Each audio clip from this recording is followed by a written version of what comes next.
أنت تستطيع أن تقرأ معلومات من خلال زخات المطر.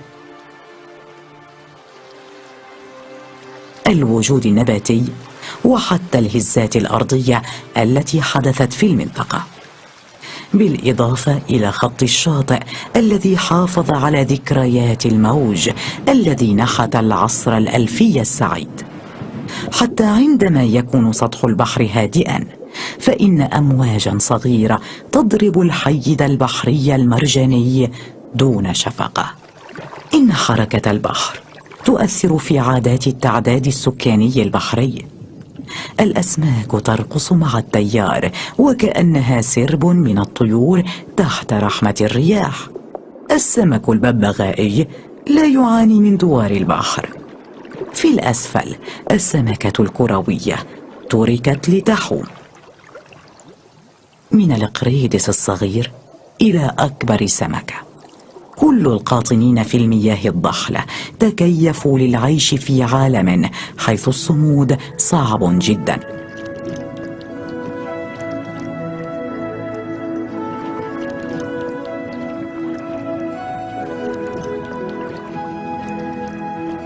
وكأنهم راقصون أجبروا على الحركة وفق إيقاع لحن لا يقاوم.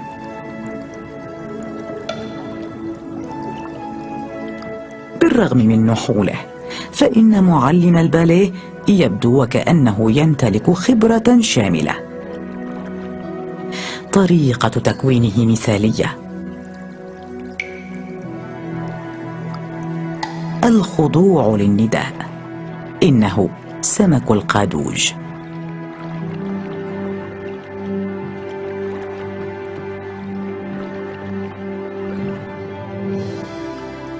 يبدو وكأنه في نشوة. للأسف السرطان ذو الرأس السهمي صغير جدا، بالكاد يمكن رؤيته. النسور خططت لإيجاد زاوية هادئة. كل هذا يبدو وكأنه بركة سباحة ضحلة وسط المرجان. إذا ما كان التيار خفيفا، فإن الأسماك تدل على اتجاهه وكأنها إبرة في بوصلة.